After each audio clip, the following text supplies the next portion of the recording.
오늘은 이사야서 44장의 말씀입니다. 오늘 설교 제목은 내가 택한 Israel whom I have chosen 입니다. 오늘 설교를 시작하면서 또 한 사람의 일대기와 또 그분의 말을 소개하며 설교를 하려고 합니다. 독일의 신학자이며 목회자인 디트리 본회퍼 목사님을 소개하며 시작합니다. 디트리 본회퍼는 2차 세계대전 당시에 히틀러의 암살 계획에 젊은 목사로서 가담했다가 체포되어서 처형된 독일의 신학자이며 목사입니다. 그가 잡혀서 옥중에 있을 때에 쓴 옥중 서신에서 자주 인용되는 구절이 있습니다. 인용하면 그렇습니다. 만일 미친 사람이 자동차를 몰고 간다면 나는 목사이기 때문에 그 차에 희생된 사람들의 장례식이나 치러주는 것으로 만족하겠는가? 달려가는 자동차에 뛰어올라 핸들을 빼앗아 버려야 하지 않겠는가? 많이 회자되는 본회퍼의 심정이라는 대목입니다. 이것이 오늘날의 정치 상황에서 얘기하고자 하는 것은 아닙니다.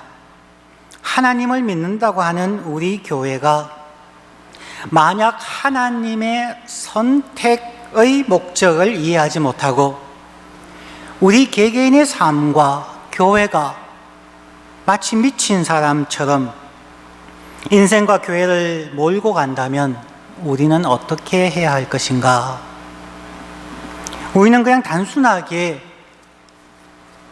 교회 안에 앉아서 나 구원 얻었네, 너 구원 얻었네 라고 하면서 가야 할 것인가?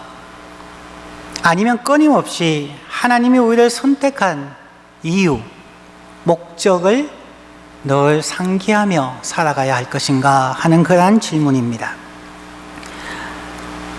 오늘 이사야서 44장 말씀에서는 특별히 1절과 2절에서 반복되어진 단어가 택한 whom I have chosen 이라는 단어입니다.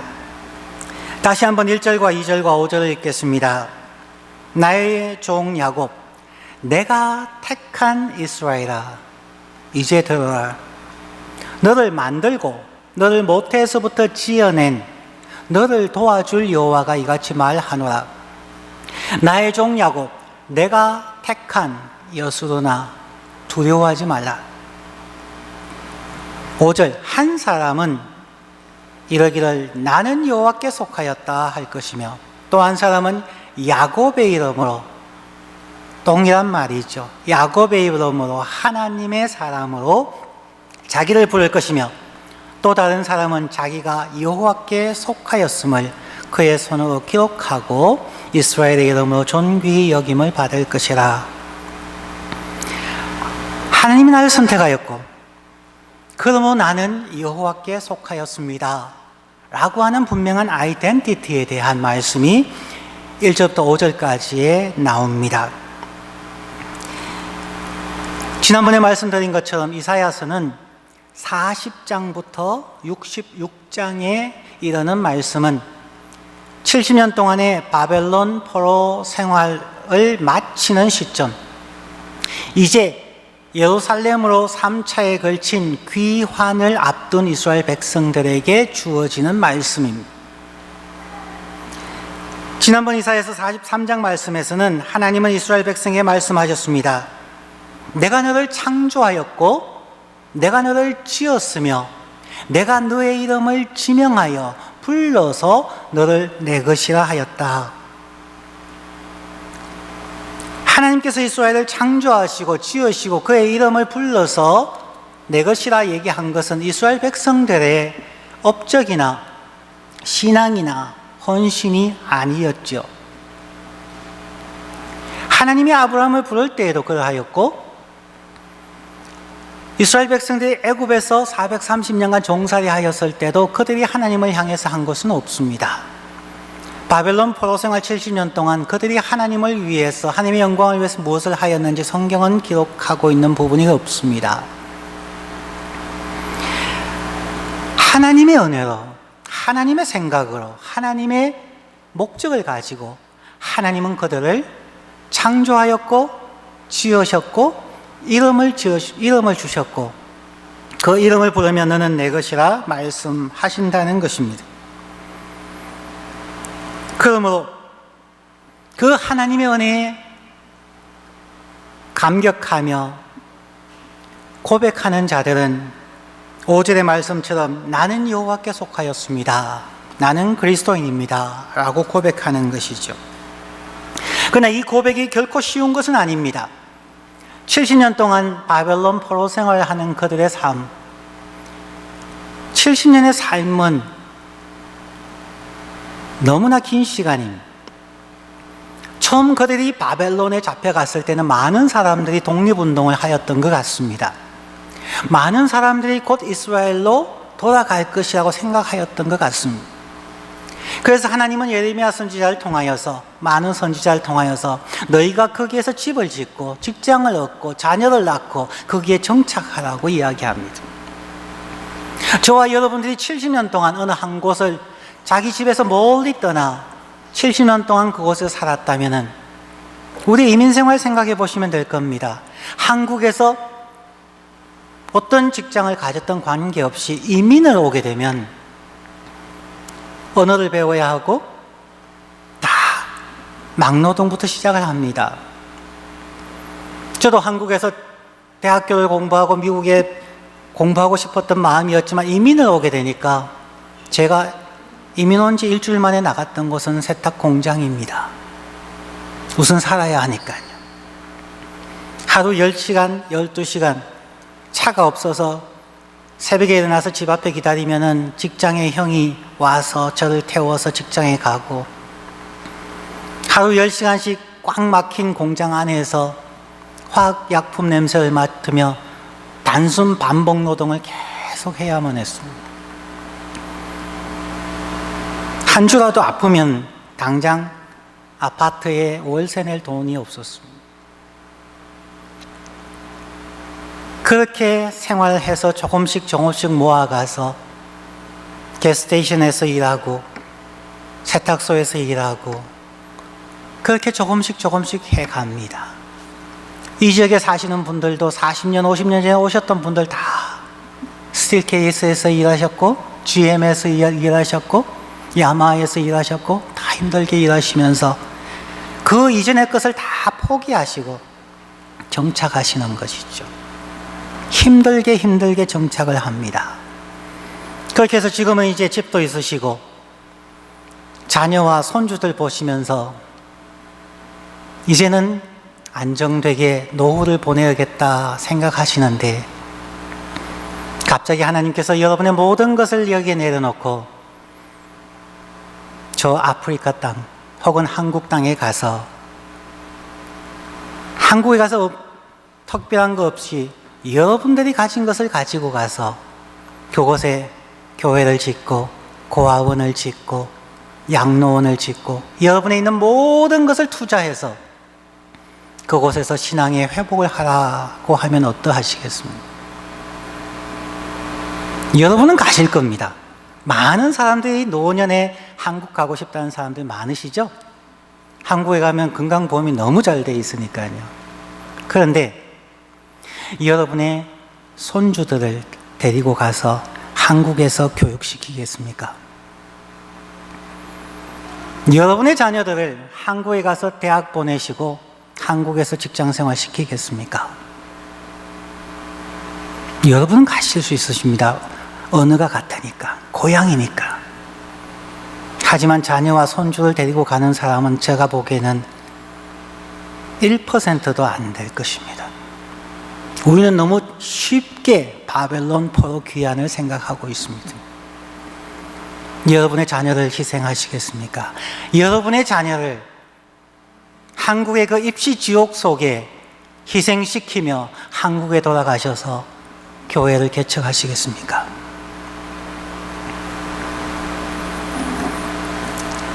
포로 생활 70년을 앞둔 그들은 고민스러웠습니다. 자기의 직장을 포기해야 합니다. 자기의 가진 것을 다 돈으로 바꾸어서 갈 수도 없습니다. 그 당시에 바벨론, 오늘날의 이라크 지역에서 이스라엘까지 가는 지역은 산악 지역이 많고 강도들이 많이 출몰하고 또 그 지역에 사는 부족들이 수많은 재물을 가지고 가는 자를 그냥 둘 리도 없습니다. 전쟁해야 합니다. 가나안 땅에 들어가서 이미 그곳에 70년 동안 정착하고 있는 사람들과 갈등해야 합니다. 전쟁해야 합니다. 여러분이면 예루살렘으로 돌아가는 귀한 대열에 참여하시겠습니까?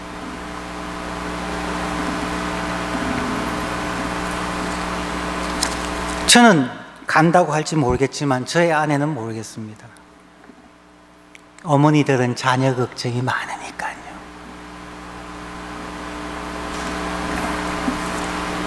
하나님께서 40장부터 지금 반복하여서 얘기하시는 말씀, 내가 너를 창조하였고 내가 너를 지었고 내가 너를 이름 불러 내 것이라 얘기하면서 가라 말씀하실 때에 하나님의 선택에는 목적이 있다는 것입니다. 저와 여러분들이 만약에 집을 짓거나 혹은 집에 방을 한 칸 더 들여놓을 때에 목적 없이 집을 짓는 경우는 없을 것입니다. 괜히 공사비가 더 드는데 지금 있는 집 지하를 꾸미고 방을 하나 더 만드시겠습니까? 이사야서 40장부터 66장까지 하나님께서 이스라엘 백성에게 말씀하시는 창조하시고 지으시고 선택하시고 내 것이라고 하신 그 목적에는 세 가지가 있습니다. 첫 번째는 몇 달이 걸려서 예루살렘에 돌아가서 예루살렘 성전을 재건하라는 것입니다. 하나님의 임재를, 하나님의 집을 재건하라는 것입니다. 두 번째는 거기에 돌아가서 여러분들의 신앙을 회복하라는 것입니다. 에스라와 학개를 통하여서 성경 두루마리를 가지고 읽고 회개하고 하나님 앞에 헌신하는 영적 부흥을 이루라는 것입니다. 세 번째는 그곳에서 하나님의 나라를 회복하라는 것입니다. 예루살렘 성벽을 재건하며 하나님을 믿는 사람들의 나라, 하나님의 왕국을 회복하라는 것입니다. 그 길을 가는 것은 너무나 어렵고 위험하고 모험이었고 결단해야 하는 과정이었습니다. 그래서 5절 말씀에 말씀합니다. 두려워하지 말라. 내가 너희를 도와줄 것이다. 내가 너를 지명하여 불렀다. 내가 너를 보배롭고 존귀하게 여겨줄 것이다. 나와 함께 가자.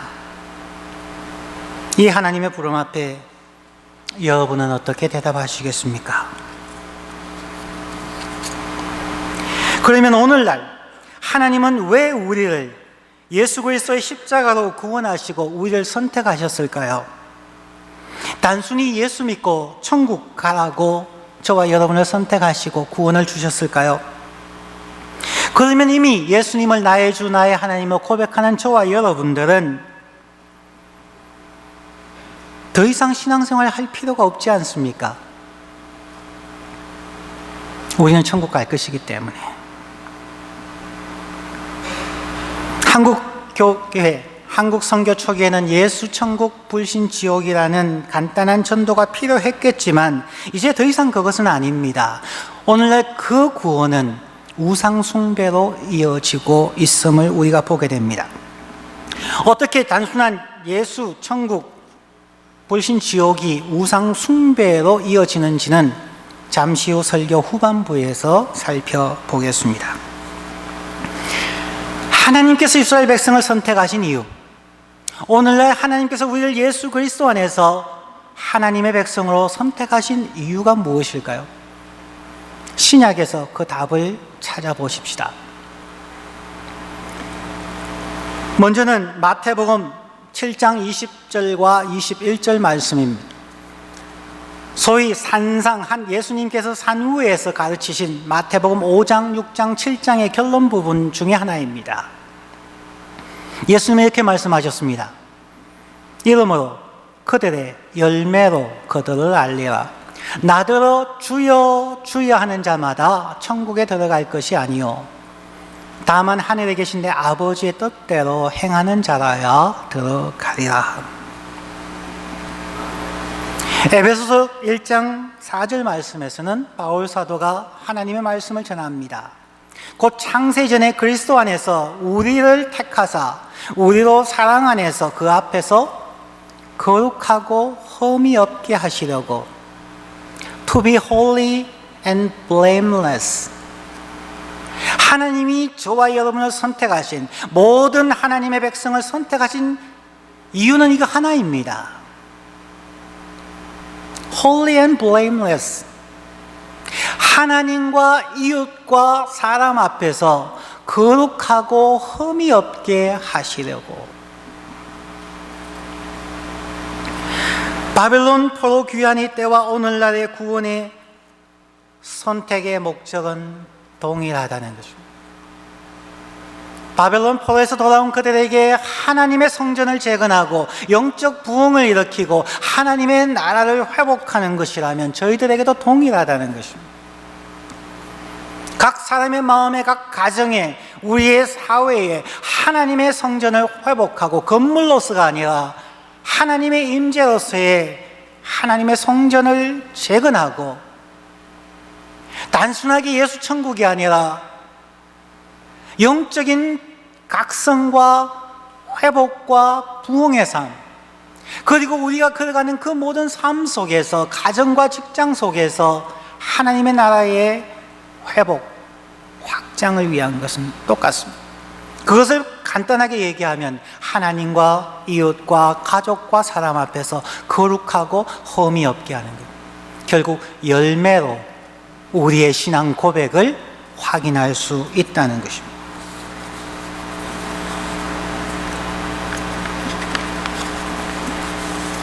주님께서 말씀하시는 것처럼 나더러 주여 주여 하는 자마다 천국에 다 들어가는 것은 아니다고 말씀합니다. 여러분 속지 마십시다. 저와 여러분이 교회 다닌다고 100% 천국 갈 것이라고 생각하지 마십시다. 우리 모두가 천국 갈 것이라고 위로하는 거짓 선지자들의 말에 속지 마십시다. 마태복음 25장에서는 예수님께서 마지막 심판에서 우리 모두를 심판하시는 장면이 나옵니다. 그 심판에서 재판장인 예수 그리스도는 우리의 말, 우리의 입술의 신앙 고백을 확인하지 않았습니다. 삶의 자세, 삶의 열매로 심판하신다 그랬습니다. 마태복음 25장 31절부터 부분을 보면 이렇습니다. 인자가 자기 영광으로 모든 천사와 함께 올 때에 자기 영광의 보좌에 앉으리니 모든 민족을 그 앞에 모으고 각각 구분하기를 목자가 양과 염소를 구분하는 것 같이 하여 양은 그 오른편에 염소는 왼편에 두리라. 그리고 하시는 말씀입니다.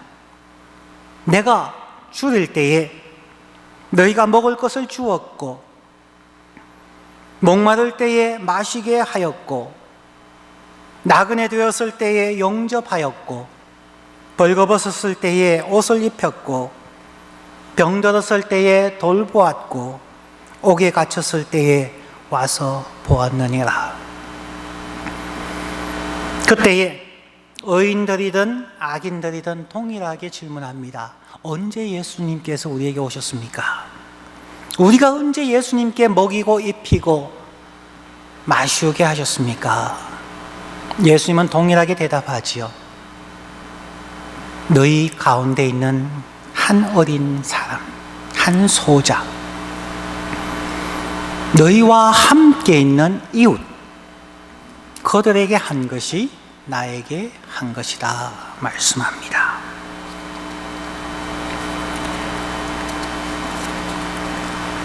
하나님과 이웃 앞에서 거룩하고 흠이 없는 삶의 성숙을 원하시지만 사실 이 세상에서 그 신앙의 회복의 길은 매우 어렵습니다.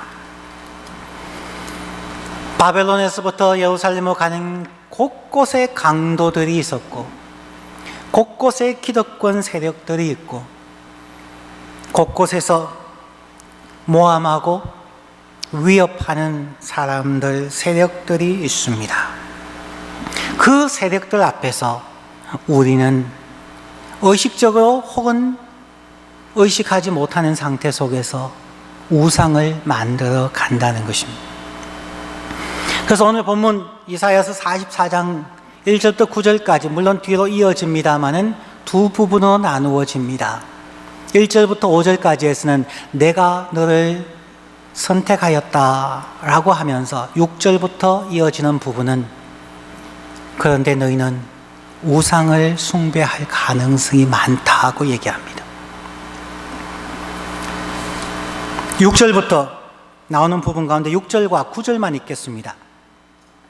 이스라엘의 왕인 여호와, 이스라엘의 구원자인 만군의 여호와가 이같이 말하노라. 나는 처음이요 나는 마지막이라. 나 외에 다른 신이 없느니라. 그리고 7절부터 나오는 부분은 다른 신들을 섬기게 되는 가능성들을 이야기합니다. 그리고 9절에서 말합니다. 우상을 만드는 자는 다 허망하도다. All who make idols are nothing. 그들이 원하는 것들은 무익한 것이거늘 그것들의 정인들은 보지도 못하며 알지도 못하니 그러므로 수치를 당하리라. 이사야 시대의 우상, 그리고 그 이전과 그 이후에 가나안 땅에서의 가장 큰 우상은 무엇이었습니까? 가장 대표적인 우상이 무엇입니까? 보통 엘리야 시대를 우리가 생각하면은 크게 두 가지의 우상이 있죠. 바알과 아세라이죠. 바알은 농경의 신, 풍요의 신이었습니다. 아세라는 다산의 신이었습니다. 오늘날로 말하면 바알은 돈의 신이었습니다. 아세라는 자녀의 신입니다. 우리가 섬기게 되는, 우리의 신앙에서 가장 힘들게 하는 두 가지, 우리가 가장 축복받기를 원하는 것, 하나님을 통해서라도 내가 받기를 원하는 우상 두 가지가 있다면 그것은 돈과 자녀입니다. 하나님과 돈 사이에서 결정하러 가면 우리는 쉽게 하나님을 선택하지 못합니다. 왜 하나님을 믿습니까? 직장 잘 되고 돈 많이 벌고 안정되고 행복하기 위한. 심지어 교회도 그렇습니다. 하나님, 이게 하나님의 교회가 아닙니까? 우리가 가난합니다. 하나님 돈 내려 주십시오. 그게 교회들의 기도 아닙니까? 우리 교회도 돈 없어서 그렇게 기도하고 싶어요. 돈과 하나님 앞에서 무엇을 선택하시겠습니까? 쉽지 않은 것입니다. 하나님의 축복이면서 그것이 우상이 되는 거죠. 아세라신, 다산, 성, 섹스라고 얘기하지만 현실적으로는 자녀입니다. 자녀와 하나님 사이에 선택하시겠습니까? 한국교회 알죠? 목사님 자녀, 장로님 자녀, 교회 중직자 자녀 관계없이 보통 고3이면 교회 안 가죠? 고등학생이면 교회 안 갑니다. 입시 공부하기 바빠서. 자녀들이 한번 뒤틀면 교회도 잘 못 갑니다. 바알과 아세라의 선지자들이 오늘날 우리 크리스천일 수 있습니다.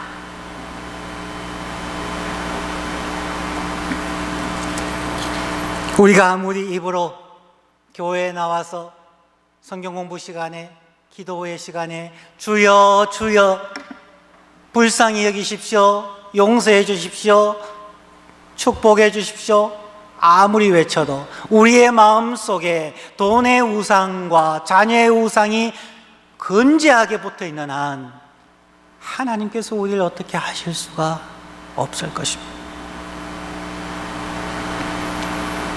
하나님은 바벨론 포로에서 이스라엘 백성을 건져서 성전을 재건하고 영적인 부흥과 회복, 하나님의 나라의 회복을 위해서 당신의 백성들을 선택하여 지명하여 보배롭고 존귀한 자로 선택해 주셨음에도 불구하고 하나님은 아셨던 것이죠. 너희들은 바알과 아세라 앞에서 갈등하게 될 것이라.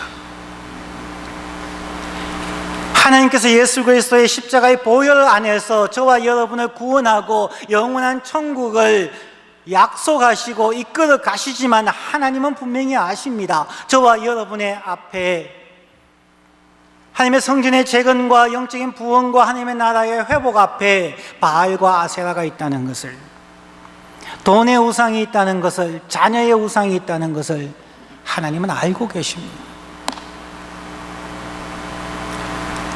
그래서 로마서에서 저는 그렇게 고백합니다. 성령이 우리 안에서 말할 수 없이 탄식하는 그 기도가 무엇일까? 전체적인 맥락을 보면은 성령님은 저와 여러분이 바알과 아세라라고 하는 돈과 자녀라고 하는 그 갈등을 이기게 하기 위한 기도가 대부분이 아닐까 한번 생각을 해봅니다.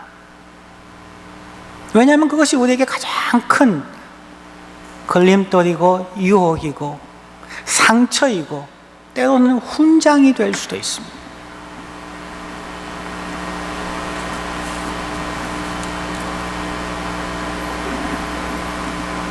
우리가 하나님을 예배하는 자인지 우상 숭배를 하는 자인지 아는 방법은 간단합니다. 그러기 위해서는 우리가 먼저 믿음에 대한 정의를 다시 한번 요약하고 믿음의 열매를 생각해 보아야 합니다. 믿음이 무엇입니까? 단순하게 믿음은 바라는 것의 실상이요 보지 못하는 것의 증거요 이렇게 추상적으로 얘기하지 마십시다. 저희 교회에서 정리하는 것은 이렇습니다. 믿음은 하나님과 이웃과 나를 향한 나의 지적, 정서적, 의지적 삶의 자세입니다.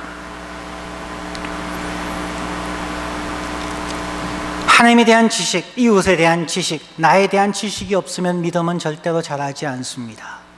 하나님에 대한 사랑, 이웃에 대한 사랑, 나에 대한 사랑이 없으면 거기에 함께 컴패션하며 불쌍히 여기는 마음이 없으면 우리의 신앙은 위선자가 됩니다. 하나님의 말씀에 순종하고 이웃의 사랑을 실천하고 우리 자신을 사랑하는 것을 실천하는 삶이 없으면 우리는 허약한 믿음이 됩니다. 반드시 하나님과 이웃과 나라고 하는 이 세 가지 방향성을 가지고 거기에 지적, 정서적, 의지적이라고 하는 세 가지 요소로 우리는 검증하여야만 합니다. 자, 그러면 우리의 믿음을 측정할 수 있는 기준은 무엇입니까? 예배 잘 참석하는 것일까요? 성경 공부, 기도에 참석하는 것일까요? 그것은 뿌리에 해당하는 것입니다. 그것은 열매가 아닙니다. 밥을 먹고 잠을 자는 것, 그것은 가장 기본이지 않습니까? 성경 공부하는 것, 밥 먹는 것이니까 기본이죠. 기도하는 것, 숨 쉬는 것이니까 기본이죠. 여러분이 밥 드시고 자고 숨 쉰다고 건강해지나요? 기본적인 신앙은 있습니다. 하지만 근육이 자라질 않습니다. 예배 참석하고 기도하고 성경 공부하고 봉사하는 것은 기본입니다. 그러면 우리의 믿음을 이 땅에서 척도할 수 있는 것이 세 가지가 있습니다. 첫 번째는 돈. 아니요, 첫 번째는 시간. 두 번째는 돈. 세 번째는 탤런트. 하나님이 주신 언사를 어떻게 사용하는 거예요.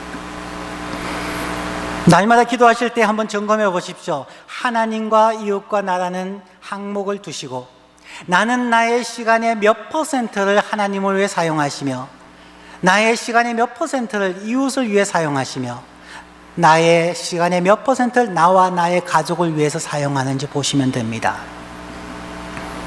제가 추천드리는 것은 여러분의 시간의 5%를 하나님께 드리시고 5%를 또 이웃을 위해 드리시고 나머지 남는 90%는 여러분 자신과 여러분 가족을 위해서 보내십시오.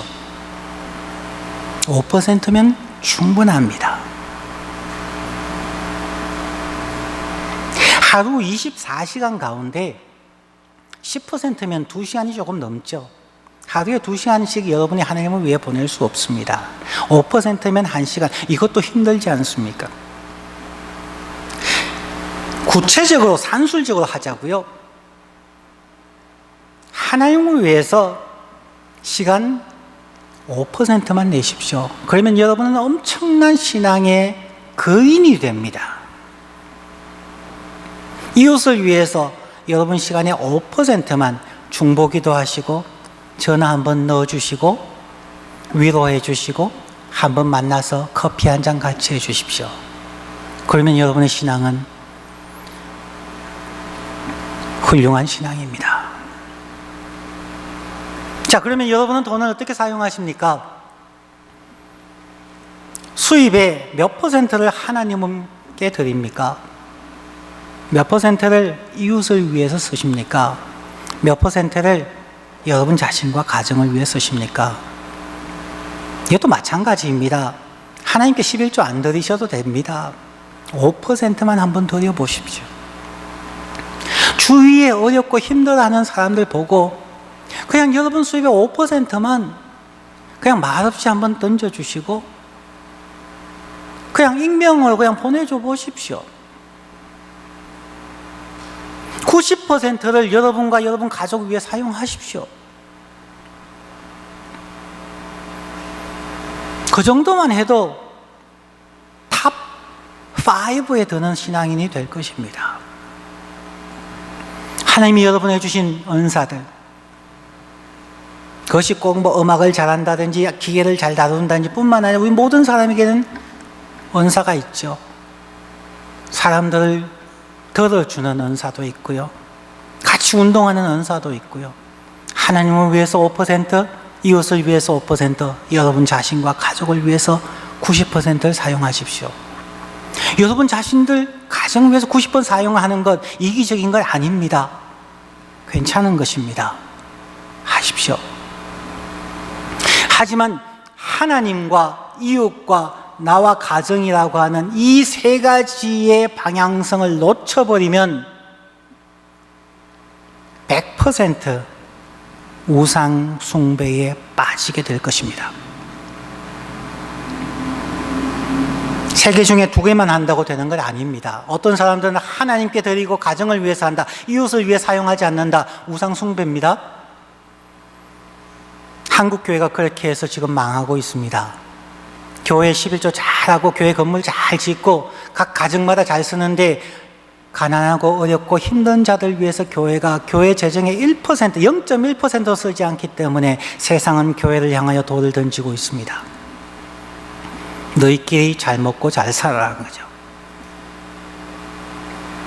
교회 바로 밖에 판자촌에서, 교회 밖에서 정말 단칸방에서 굶주리고 죽어가는 사람들이 있는데 1,000억을 들여서 교회 건물을 지어서 뭘 하겠다는 것인지.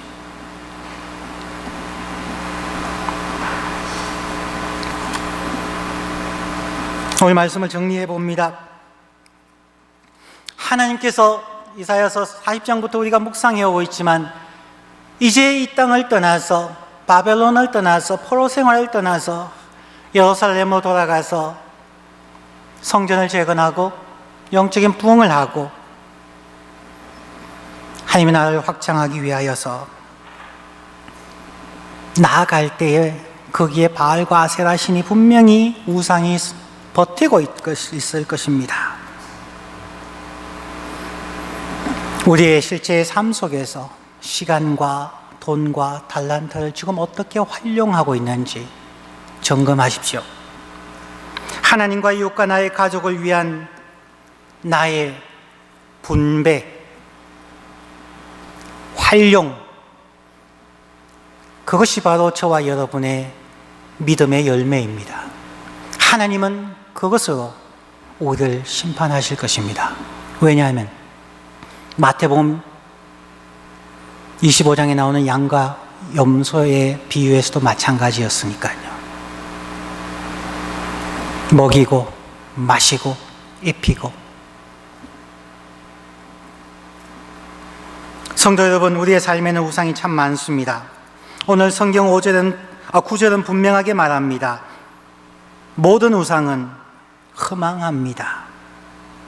이제 우리가 우상을 버리고 하나님과 이웃과 나와 가족을 위한 우리의 시간, 돈, 달란트의 사용을 통해서 거룩하고 흠이 없는 열매 맺는 축복의 삶을 누리시기를 주의 이름으로 간절히 축원합니다. 기도합니다.